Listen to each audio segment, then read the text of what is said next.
Happy Tuesday po sa ating lahat. Ako si Benison Estareja. Bago po tayo mag-proceed sa ating forecast, alamin muna natin kung anong nga bang aasahan ngayong buwan ng Hunyo.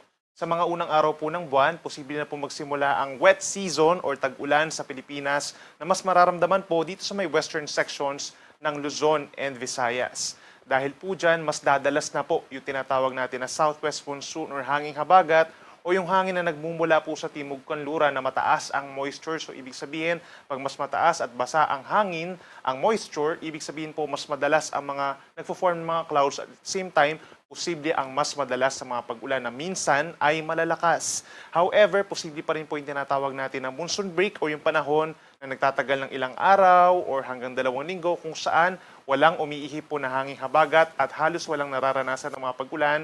And at the same time, magiging mainit at malinsangan muli ang panahon at maaaring magtagal pa yan sa mga susunod na buwan habang nasa panahon po tayo ng southwest monsoon. And for June 2026, posible pong 1 hanggang 2 bagyo sa loob ng Philippine Area of Responsibility. Base po sa ating latest climatological tracks po ng Pag-asa, may mga bagyo na lumalapit po dito sa may parting Bicol Region and Eastern Visayas pagpasok niya ng Philippine Area of Responsibility sa kilos po pa northwestward at dadaan po dito sa natitirang bahagi ng Southern Luzon. May chance din na tumaan at maglandfall dito sa may Metro Manila, gayon din sa ilang bahagi ng Central Luzon. Pero meron din mga bagyo na nabubuo sa may silangan ng Luzon or pumapasok sa may silangan ng Luzon, saka lalapit po dito sa may Northern Luzon at maliit lang yung chance na maglandfall. At sa halip po ay magre-recurve or lilihis ang direksyon palayo sa ating kalupaan patungo dito sa may Okinawa, Japan. However, kapag po nandito ang mga bagyo sa may hilagang bahagi ng Philippine Sea, may tendency po na palakasin ito ang hanging habagat or southwest monsoon. So yung mga areas na pinakamaulan ay hindi po itong mga areas na pinakamalapit po dito sa may bagyo sa may Northern Luzon, kundi dito po sa may areas po ng Mimaropa, Western Visayas, Zambales, and Bataan dahil ini-enhance po nito yung southwest monsoon kapag ganitong panahon ng Hunyo. Ang susunod po na ipapangalan natin sa mga bagyo ay Esther and Francisco. Sila po yung magiging pang-5 at pang-6 na bagyo ngayong 2026. Ngayong araw naman po at maging sa mga susunod na araw, andyan pa rin po yung epekto ng southwest monsoon o yung basang hangin galing po dito sa may timog kanluran, also known as the hanging habagat. Marami pa rin po mga lugar ang magkakaroon ng mga pag-ulan sa mga susunod na araw and within the next 12 hours, pinakang-uulanin ito pa rin areas kagaya ng Palawan, Occidental Mindoro, Cavite, Batangas, Zambales, Bataan, Tarlac, Pampanga, Bulacan, Metro Manila at Pangasinan. Kaya't magbaon po ng payong kung lalabas ng bahay, mag-ingat din po sa banta ng mga pagbaha at pagguho ng lupa. Habang natitirang bahagi ng Luzon, gayon din ng Western Visayas, may effect din po yun ng southwest monsoon. Kaya madalas din po ang mga magiging pag-ulan sa susunod na 12 oras, bagamat hindi naman ito tuloy-tuloy. Minsan, malalakas po ang mga magiging pag-ulan. Habang may mga localized thunderstorms pa rin naman dito sa may Mindanao, eastern portion of Visayas and central portion, mga isolated or localized thunderstorms po yan na tinatawag. Sa mga nagtatanong naman po kung kailan nga ba magsisimula ang panahon ng tag-ulan, kapag po na-meet na natin yung criteria po sa lakas ng hangin at sa lakas po ng ulan, na kailangan po ay galing po dito sa may kanluran in terms of hangin at kailangan nasa 25 millimeters po for a 5-day period, then saka pa lang po tayo magdedeklara at estimate natin is by the end of this week or early next week. Samantala, base naman sa ating latest satellite animation, meron po tayong namata na cloud cluster or kumpul ng ulap dito po sa may West Philippine Sea at hindi natin inaalis yung chance na by tonight or tomorrow, kaya may mabuo po dyan na low pressure area. At yung assessment po natin, pag mayroon dyang low pressure area, kikilos ito pahilagang silangan or along dito sa may West Philippine Sea pa rin, sa may kanluran po ng Luzon. And at the same time, simula po ngayon hanggang sa mabuo yung LPA, hanggang sa araw po ng Friday, posible magkaroon ng mga pag-ulan pa rin dulot ng habagat at low pressure area sa malaking bahagi po ng Luzon. So lagi lamang magantabay sa ating updates.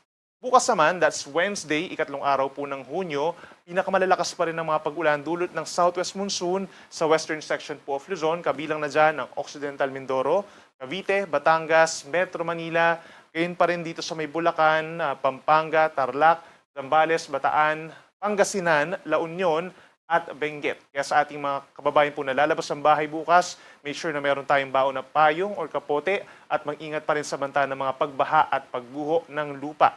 Habang natitirang bahagi ng Luzon, asahan po bukas, araw ng Miyerkules, may mga times pa naman sa umaga na bahagyang maulap or minsan umaaraw pa nga. Actually, Then pagsapit po ng hapon hanggang gabi, mostly cloudy skies na sa malaking bahagi ng Luzon at aasahan pa rin po ang mga pulupulong pag-ulan at mga thunderstorms na usually nagtatagal po ng 2 hanggang 3 oras. Temperatura natin sa Metro Manila, 26 to 31 degrees Celsius. Sa may Baguio, 17 to 21 degrees lamang. Habang dito naman sa may Tuguegarao and Legazpi, hanggang 33 degrees Celsius. Sa ating mga kababayan po sa may Palawan, mas mababawasan na po yung mga pag-ulan, lalo na dito sa may central and southern portions. Sa umaga, medyo umaaraw pa, no? Pero pagdating dito sa may northern part, kabilang ang Calamian Islands, maulap na kalangitan na ang iiral at sasamahan po ito ng kalat-kalat na ulan and thunderstorms. For the entire Palawan, pagsapit po ng hapon hanggang gabi, mataas ang tsansa ng mga pag-ulan at thunderstorms. Dito naman sa Visayas, pinakamataas ang tsansa ng ulan sa may western portions, lalo na sa may Aklan and Antique. Umaga pa lamang, may tsansa na po ng mga pag-ulan dulot ng habagat. Habang natitirang bahagi ng Visayas, partly cloudy skies, umaga hanggang tanghali, and then sa dakong hapon hanggang gabi, andyan pa rin yung mga pagkulimlim at may tsansa pa rin po ng mga localized thunderstorms or pulupulong pagkidlat, pagkulog. Temperatura natin sa Puerto Princesa hanggang 32 degrees Celsius, habang sa may Metro Cebu mainit po sa tanghali hanggang 33 degrees. At sa ating mga kababayan po sa Mindanao, asahan, gaya po dito sa malaking bahagi ng Visayas, fair weather conditions naman or magiging maaraw at maganda ang panahon in terms of, yun nga po, magiging maaraw naman or maaliwalas ang kalangitan mula umaga hanggang early afternoon. Then pagsapit muli ng hapon hanggang gabi, nagiging makulimlim na po lalo sa may areas ng Zamboanga Peninsula and Bangsamoro region at sasamahan din ng mga isolated na ulan at mga thunderstorms na walang kinalaman sa anumang LPA or bagyo. Temperatura natin sa may Zamboanga City and Davao City, mainit din po hanggang 33 degrees Celsius. Para naman sa ating weather advisory, meron po tayong aasahan na significant rainfall sa susunod na 3 araw. Yan po ay dahil pa rin sa southwest monsoon. Meron tayong nilalabas po na weather advisory kapag significant ang magiging pag-ulan at posible ang mga pagbaha at pagguho ng lupa. At kapag meron tayong yellow, ibig sabihin po niyan, posible ang 50 to 100 millimeters sa dami ng ulan sa loob ng 24 oras. So simula po ngayong hapon hanggang bukas ng hapon, posible ang malalakas na ulan sa may Palawan, Occidental Mindoro, ganyan din sa may Cavite, Batangas, Metro Manila, paakyat ng Bulacan, Pampanga, Bataan, Zambales at Pangasinan. Kaya inuulit natin, mag-ingat sa banta ng pagbaha at pagguho ng lupa. Sa ating mga kababayan naman po, pagsapit ng bukas ng hapon hanggang sa Thursday afternoon, mataas pa rin ang tsansa ng ulan sa may Zambales, Bataan, Tarlac and Pangasinan. And at the same time, dito na rin po sa may Benguet, La Union and Ilocos Sur dahil sa unti-unting pag-akyat ng malalakas na ulan dahil sa southwest monsoon. So mag-ingat din po sa banta ng mga pagbaha, lalo na sa mga low-lying areas. Mataas din ang tsansa ng pagragasa ng mga ilog natin dyan at sa mga bulubundukin na lugar, lalo na dito sa may Cordillera region, posible po ang landslides. Habang pagsapit naman ng Thursday afternoon hanggang Friday afternoon, maraming lugar pa dito sa halos buong Northern Luzon, actually buong Ilocos region po no, makakaroon ng significant na rainfall dahil sa pag-akyat pa ng southwest monsoon. Ganyan din ang mga probinsya ng Abra, Benguet, at dito pa rin sa may Zambales and Bataan. Ang mga pag-ulan po natin by nature, paminsan-minsan ay malalakas. So may mga times na hindi umuulan, may times na magkakaroon ng mga pag-ulan, pero malalakas at posible mong umabot sa more than 50 millimeters. Kaya nandyan pa rin ang banta ng mga pagbaha at pagguho ng lupa. So make sure na coordinated din tayo sa ating barangay officials at local government units na kailangan ng rescue at evacuation. Para naman sa lagay ng ating karagatan, ngayon and for the next 2 days, mananatili pa rin medyo maalon po no, dito sa may West Philippine Sea, at doon sa may extreme northern Luzon hanggang 2.8 meters po dahil yan sa southwest monsoon pa rin, habang nandito ang baybayin po ng ating bansa, from Sulusi hanggang dito sa may Bicol region, Visayas, Mindanao, aasahan na banayad naman hanggang katamtaman ng taas ng mga pag-alon, kalahati hanggang 1 metro, and then kapag may mga thunderstorms tayo sa hapon, umaakyat na po ito sa 2.5 metro, paminsan-minsan. Make sure na coordinated tayo, lalo na dito sa Luzon, sa ating mga local coast guards, kung magpapatuloy ba ang inyong biyahe sa mga susunod na araw dahil po yan sa malakas na habagat. At para naman sa lagay pa ng ating panahon, from Thursday up until weekend, that's June 4 to 6. Andyan pa rin po ang southwest monsoon. Inuulit natin, unti-unting aakyat po yung southwest monsoon natin. Kaya ang pinakamaapektuhan po talaga ay Luzon. Pagsapit po ng Thursday, yung pa rin mga areas sa may western section or kanlurang parte facing the West Philippine Sea, ang pinakamalalakas ang mga mararanasan ng mga pag-ulan. Kabilang na dyan ang Baguio City or Benguet. Habang dito sa Metro Manila, bahagyang mababawasan yung mga pag-ulan pero magpapatuloy ang maulap na kalangitan pagsapit po ng Thursday, gayon din sa may Cavite, Batangas at Occidental Mindoro. Pinakamalakas po ang pag-ulan sa may Ilocos Region, Cordillera Region at dito rin sa western section ng Central Luzon. Pagsapit ng Friday, mas mababawasan na yung mga pag-ulan natin pero mananatili pa rin malakas nga dito sa may Ilocos Region, Abra, Benguet, Zambales and Bataan. Ang Metro Manila, maulap pa rin ang kalangitan at may tsansa pa rin ng mga pag-ulan. Mababawasan naman yung pag-ulan sa may Bicol Region and Quezon. Habang pagsapit ng weekend, mas mababawasan pa yung mga pag-ulan at yung mga lugar na uulanin. So more on dito na lamang sa may Metro Manila, pakyat ng Zambales, Bataan, Tarlac, Ilocos Region at dito rin sa may Abra at Benguet.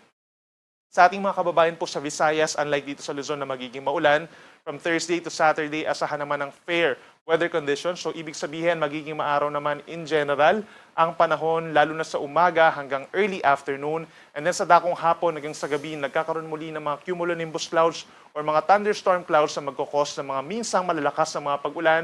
Usually minuto po yan hanggang 2 oras ang tinatagal nito. No? Depende na po sa severity ng mga thunderstorm. So ang temperature natin, magiging mainit bago magkaroon ng mga pag-ulan sa Metro Cebu hanggang 33 degrees, gayon din sa may Iloilo at sa may Tacloban. Habang sa ating mga kababayan po sa Mindanao, kagaya sa Visayas, from Thursday up until Saturday, make sure po na meron tayong pananggas sa init dahil mananatili pa ring maaraw ang kalangitan mula umaga hanggang tanghali sa mga magbibrigada eskwela po nor nagpe-prepare para sa pasukan by next week. Mataas ang tsansa ng mga pag-ulan pagsapit ng hapon pa hanggang gabi sa malaking bahagi ng Visayas and Mindanao. So make sure na yung mga lalabas po dyan ng mga kaguruan natin at yung mga papasok na rin sa trabaho from Thursday up until Saturday, uminom po ng tubig para maiwasan ng heat stroke or pagkahilo. Ang ating sunset, 6:22 ng gabi at ang sunrise bukas, 5:26 ng umaga. Yan muna latest mula dito sa Weather Forecasting Center na Pag-asa. Ako po si Benison Estareja. Mag-ingat po tayo.